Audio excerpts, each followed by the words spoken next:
All right, so today we're diving into this really interesting interview with Naja Nielsen, Oh, yeah. the digital director at BBC News. Cool. And she's basically leading the way for how, like, a global news giant is adapting to the digital world. Right. And, her insights are fascinating. Yeah, it's amazing to hear from someone who's, right there on the front lines of this massive transformation in the news. Totally. And one of the things that kind of surprised me was that, we tend to think of, like, digital as the future. Right. And TV as this, like, dying dinosaur or whatever. Yeah. But she actually is to the point that TV news still has some serious staying power. Yeah, it's true that like younger audiences are, shifting more towards online platforms, but Nielsen really highlights how TV news is still super important for a lot of people. Right. Especially older generations who rely on it for, context and analysis. It's like they're looking for that deeper dive, beyond just the headlines. Totally. And TV can still provide that in a way that, a quick tweet just can't. Exactly. It's that, like, so what behind the headlines. Yeah. And TV can really deliver that. Exactly. And the BBC strategy actually reflects this, right? Yeah. They're investing heavily in digital, but they're not ditching TV altogether. Right. They're keeping that strong presence for what Nielsen calls, like, big shared moments, like Right. elections or, major global events. I think that's really smart. There's something about those big events that just make you want to watch them unfold live with other people. It's Yes. like a shared experience, And I'm thinking back to the BBC's coverage of the U.S. election.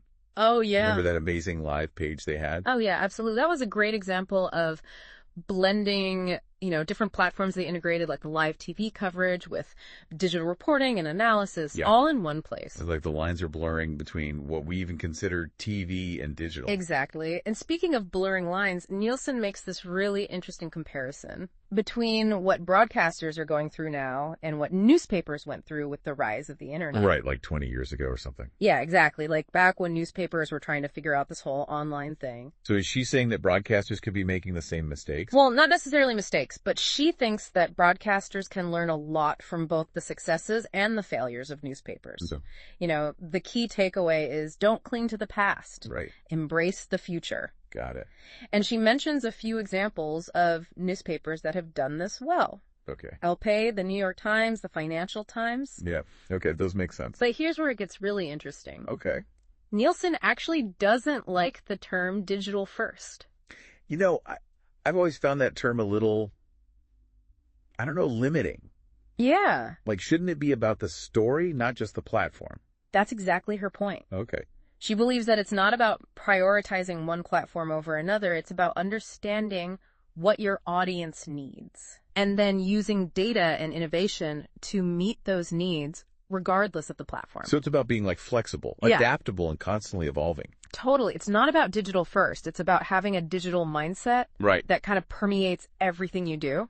And for the BBC, that ties directly back to their core mission, right? Yeah. Informing everyone and helping them understand the world. Absolutely. Okay, so how does this actually work in practice? How do you go beyond just, slapping your TV content onto a website and calling it a day? Right. Well, Nielsen says the key is to let the story dictate the publishing strategy. Okay. So in other words, think about the best way to tell a particular story Right.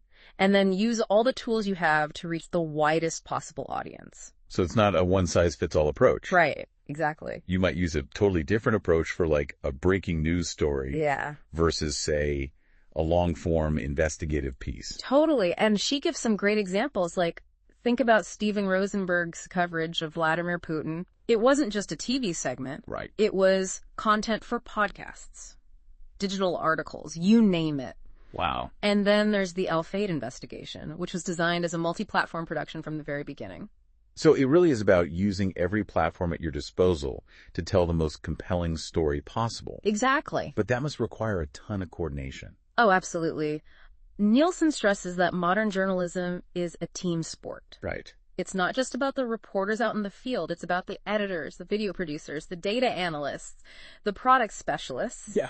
It takes a whole village to create a truly impactful piece of journalism these days. Okay, so we've got all this talk about digital. Yeah. But broadcasters have been doing video and audio for decades. Right. You'd think they'd be naturals at this whole digital thing. You would think so, but there's this weird perception that all that broadcasting experience might actually hold them back Oh. from innovating in the digital space. So are they basically dinosaurs struggling to adapt? Yeah, not at all. In fact, Nielsen says broadcasters are actually doing incredibly well on digital platforms. Really? Just look at the BBC, ITV, CNN, Sky News. Okay. They're all thriving online. So what's the secret sauce?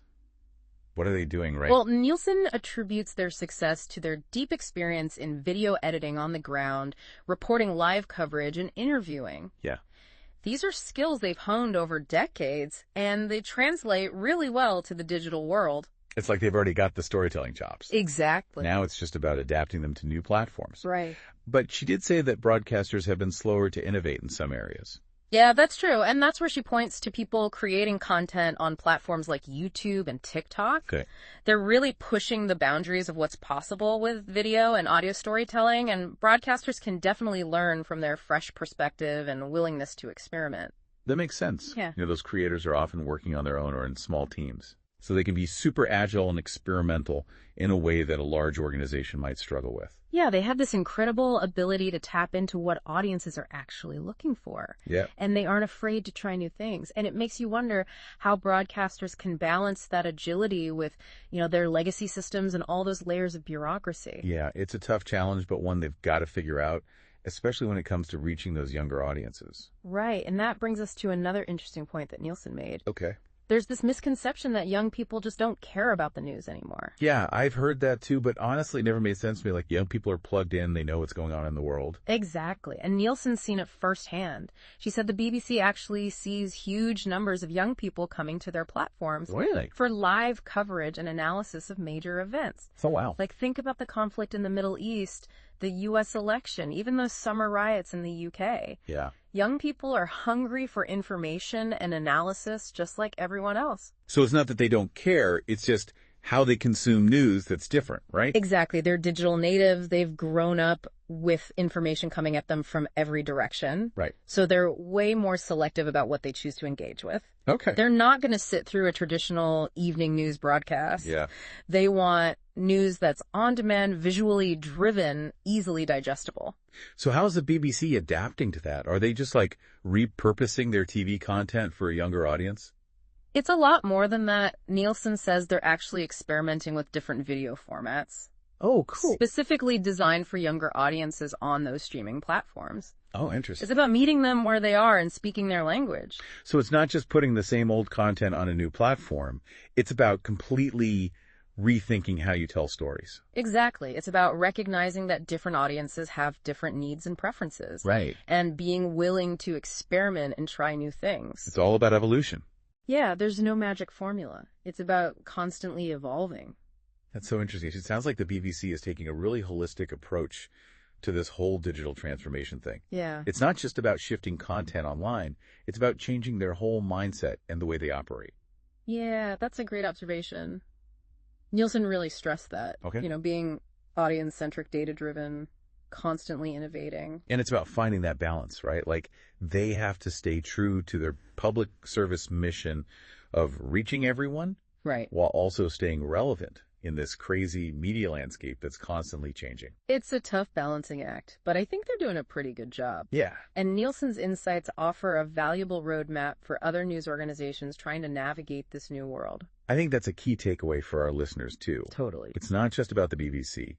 It's about how all news organizations can learn from their approach Absolutely. and adapt to this ever-changing media landscape. Nielsen's interview is like a goldmine of information and inspiration for anyone who cares about the future of news. Yeah, for sure. And speaking of inspiration, she actually talked about some of the media organizations that she admires. Oh, yeah. I'm curious to hear about that. I always love hearing who inspires these industry leaders. Well, she draws inspiration from a really diverse range of sources, both traditional and non-traditional. Okay, cool.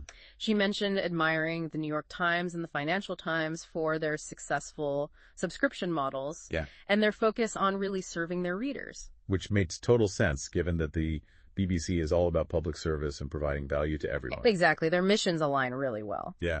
She also highlighted the Norwegian Schibsted Media Group as a model for forward thinking. You know, they were early adopters of digital. Yeah. And they weren't afraid to make bold moves like shutting down their print editions early on. Wow. Shutting down print editions completely? Yeah. That's a pretty radical move. Yeah. Especially for a traditional media company. Yeah. It makes you wonder if that kind of boldness is necessary for survival in this digital age. It's definitely a question worth talking about. Yeah. And of course, Nielsen couldn't leave out Sky News, which she praised for their dynamic energy and their dedication to live news coverage. Yeah. They definitely have that intensity to their reporting that's pretty captivating. It is. And their digital presence is strong, too. Very strong. And she also expressed admiration for ITV News and their commitment to investigative journalism. Okay. You know, they're known for digging deep and holding powerful people accountable. Yeah. And Nielsen clearly respects that commitment to truth-telling. For sure. And then there's CNN under Mark Thompson. Right. She's interested to see where they go. Yeah, she sees CNN as a potential source of both competition and inspiration.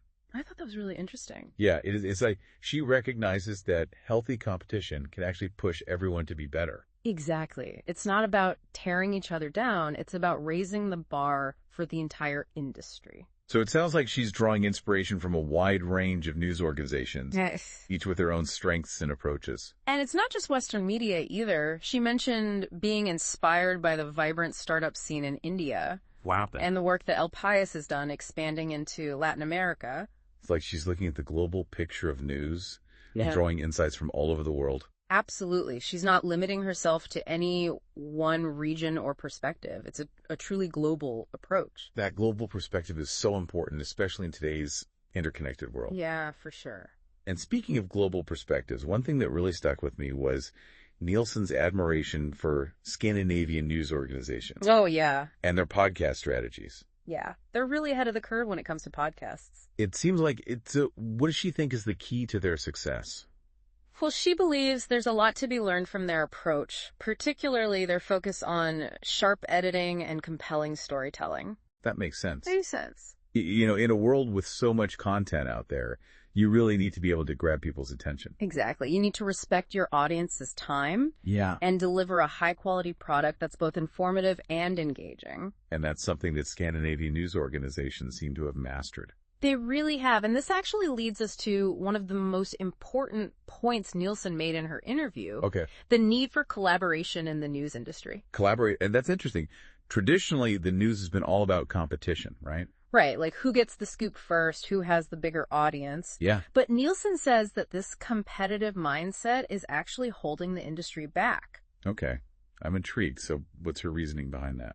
Well, she thinks that the news industry isn't a zero-sum game. You know what I mean? Like one organization's success doesn't have to come at the expense of another. Okay. She says the pie of audience attention can actually grow Oh, interesting. if media organizations work together to make news more engaging and relevant. Mm-hmm. So it's not about like stealing audience share from each other. Right. It's about expanding the audience for news overall. Exactly. If we can collectively make news more appealing, we can bring in more people to engage with it. Yeah. And, you know, in a world of information overload, that's more important than ever.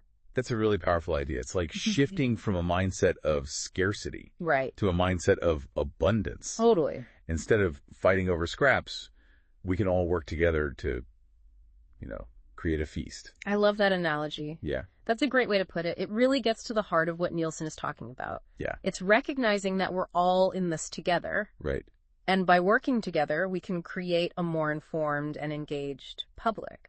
Okay, so collaboration is key. Right. But how does that actually work in practice? Yeah. What does collaboration in the news industry even look like? Well, it could take many forms. You know, it could involve sharing resources, co-producing content, Yeah. or even collaborating on investigative projects. You know, it's about breaking down those traditional barriers Right. and recognizing that we're all working towards the same goal to inform and empower people with accurate and engaging news. It's about putting the public good ahead of, individual gain, Exactly. which I think really resonates with the BBC's mission.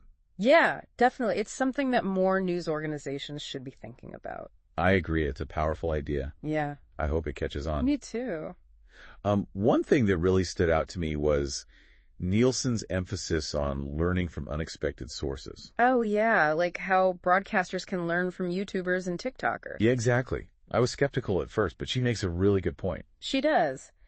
It's about recognizing that innovation doesn't always come from within your own industry. Right. Sometimes the most groundbreaking ideas come from outside. So instead of like dismissing those creators as amateurs, Yeah. news organizations should be paying attention to what they're doing Right. and learning from their successes. Exactly. They're not weighed down by all those legacy structures and traditions. You know, they Yeah. can sometimes hold back those big organizations. They're more agile, more experimental, Yeah. more willing to take risks. It's like they're not afraid to break the mold Right. and try new things. Totally. And sometimes those experiments lead to breakthroughs that can benefit everyone. Exactly. So it's about being open to new ideas and approaches, Yeah. no matter where they come from. No matter where they come from. So it's about humility, curiosity, Yeah. a willingness to learn from anyone, regardless of their background. 100%. And that's something that all of us, not just news organizations, could benefit from. That's true. We can all get stuck in our own little bubble sometimes. Right. It's good to step outside and see what other people are up to. It is. And that brings us to another important point that Nielsen made. Okay. The importance of listening to your audience. Right. It's not just about chasing the latest technology or trying to copy what's trending. It's Yeah. about really understanding what your audience needs and wants. Exactly. Nielsen really emphasized that news organizations need to be audience-centric, Yeah. not platform-centric. Right. It's not about prioritizing one platform over another. It's about being where your audience is Yeah. and giving them content in the way they want to consume it. And that requires, really understanding your audience. Right. Their habits, their preferences, their needs. 100%. It's about having a real dialogue with them. Yeah. It's not just a one-way street. Right. It's about, creating that feedback loop where you're constantly listening, learning, and adapting. And that's where data and analytics come in. Yeah. Nielsen talked about being data-driven. Right. And it's not just about collecting data for the sake of it. Right. It's about using that data to make smart decisions about your content. So you can see how people are actually engaging with your content. Exactly. What's working, what's not. Totally. And use those insights to make your content even better. It's all about constant improvement. And that's how you stay relevant, Yep. in this crazy media landscape that's constantly changing. Absolutely. Well, we've covered a lot of ground in this deep dive. We have. And I got to say, I'm feeling pretty optimistic about the future of news. Me too. So, I think Nielsen's insights offer a really hopeful vision for what's to come. yeah. A future where news is more digital, more personalized, more on demand, Yeah. and hopefully more collaborative. And a future where news organizations are more agile, Right. more innovative, Yeah. and more audience-centric. Absolutely. But most importantly, a future where we, the audience, yes, are more informed, more engaged, and more empowered. that's what it's all about. So as we wrap up this deep dive, Yeah. we want to leave you with this question. Okay. What steps can you take to stay informed and engaged in this rapidly changing world of news? It's a good question to think about. What sources do you trust? How do you sort through all the noise and find the information that matters to you? Exactly. And what role do you want to play in shaping the future of news? It's not just about passively consuming information. Right. It's about actively engaging with it, questioning it, sharing it, and demanding better. The future of news depends on all of us. So be curious, be critical, be engaged, and most importantly, be hopeful. Well said. Until next time, keep exploring, keep learning, and keep diving deep.